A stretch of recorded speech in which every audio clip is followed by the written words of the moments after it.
Firstly, I gave everybody permission and made it clear that you can take your feet nice and wide and turn the toes out. Why? It's because the external rotation of the feet, the knees, the legs, can make it easier, more nurturing on the lower back, and enable it to be a more possible posture to come into for a lot of people. Some people will find it's easy enough to keep the feet parallel, but everyone will find it's easier to come into this variation. If you do always practice with your feet parallel and you want to, by all means go for it.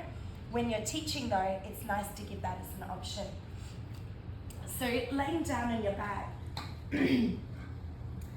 I'm not reaching for my heels because it doesn't matter where my feet are, how wide, but we're wanting the knees to be bent, toes turned out, just to enable a little more space.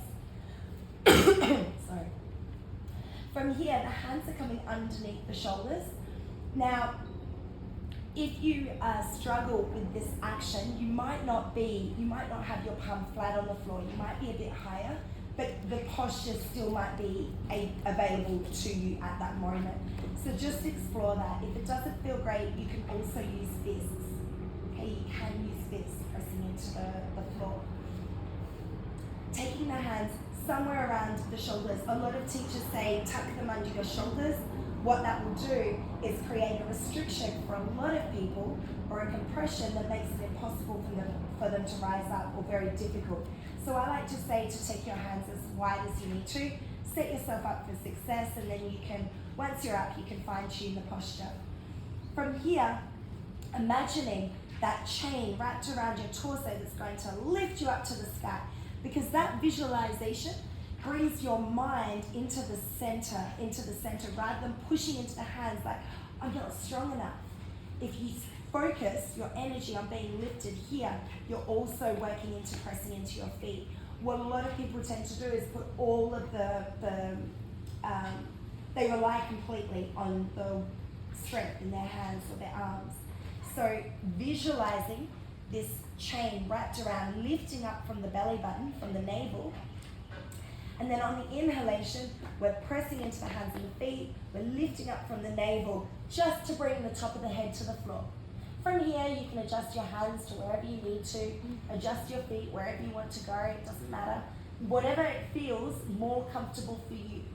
Find that comfortable position, and then when you're ready, again, on an inhalation, begin to lift up into Chakrasana. You can look down between your hands or tuck the chin into the chest, that's up to you. You can lift the heels if you want to. You can bring your feet closer together if you want to. Maybe walk the hands in if you want to. But starting to play with how it feels to open up, particularly this area. We're really focused on the quadricep and the hip flexor, opening up all the chakras. Crown of the head facing towards the sky, towards the ground, is sending the energies up to Sahasrara chakra. So that's where the name comes from. Urdhva Dhanurasana is upward bow because it's a similar shape to when we're in our bow position. If I was a contortionist, I could grab my ankles and then I'd be creating that same shape. Mm-hmm. I can't grab my ankles, or I don't want to today anyway. So from here, you can always play with raising one leg if you want to, raising the other. So you can have a play with it, maybe raising one hand to the heart, followed by the other. Okay, you can have a play, but make sure you're not exhausted or exhausting yourself to the point that you crash down. I don't want you to just like crumple down to the floor. Tuck the chin to the chest, lower down onto your shoulders. Leave your head alone. Onto your shoulders, and then just like we're doing bridge pose, heels lifted, lower the spine down, soften. If you want to bring the knees together or feet together, Supta Baddha Konasana, relax.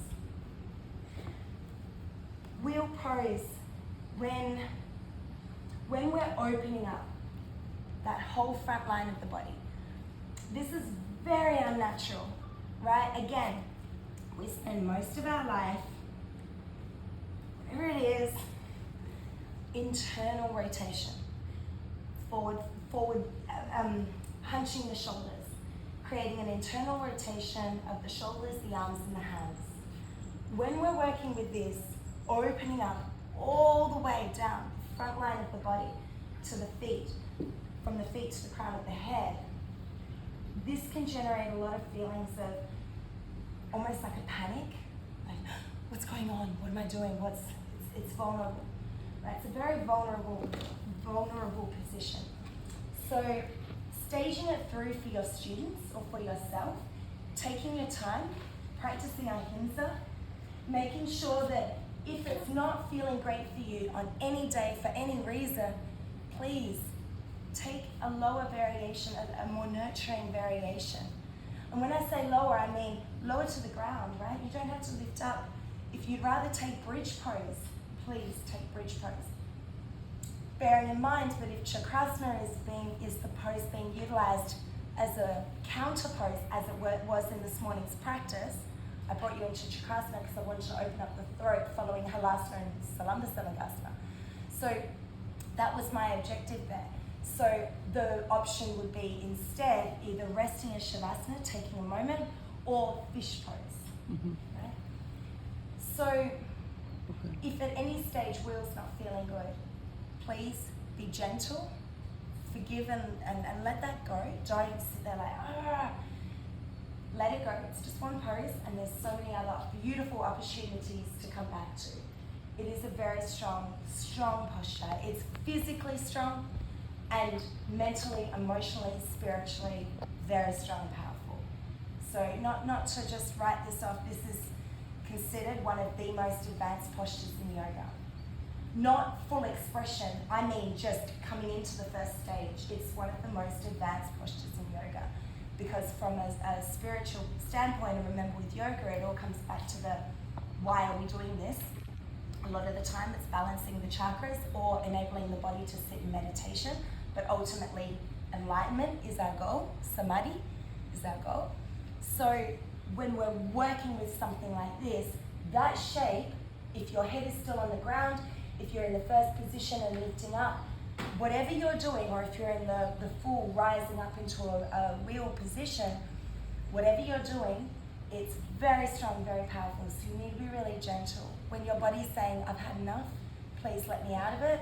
Please tuck your chin to the chest, lower down to your shoulders, and slowly come out of it. Respect your body's signals. Okay?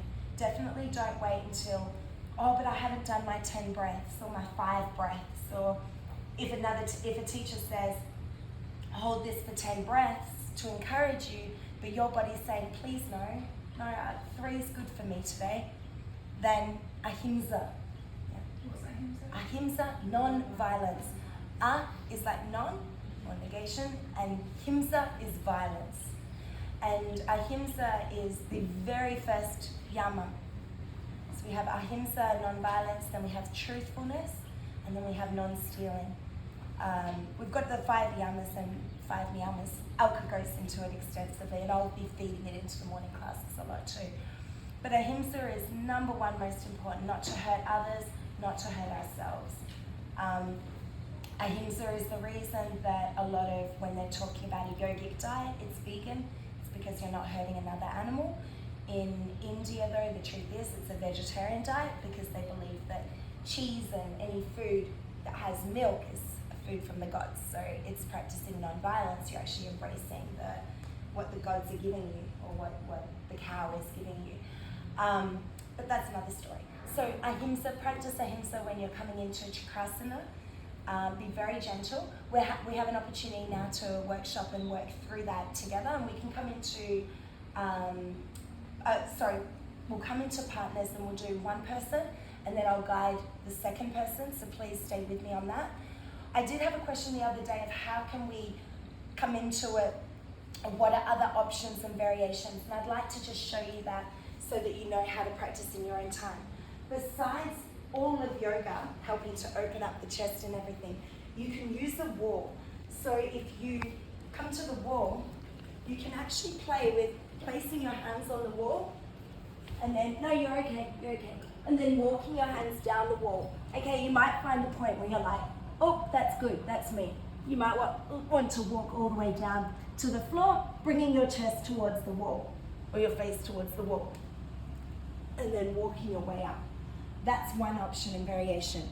Another is to rest your hands on the wall and hang here, releasing into the shoulders. Because sometimes it can be the mobility, shoulder mobility that's preventing us from coming up. If it's a back bend, of course, Dhanurasana will assist with the back bending. If it's strength, Chaturanga and all the other yoga postures that we practice will assist. There's a few adjustments that we can give in Chakrasana, which I'll bring into our adjustments workshop. But for now, we'll get back into our partners and then we'll practice one person, then the other. But please only practice the variation that suits you. Yeah. Does anybody not feel like practicing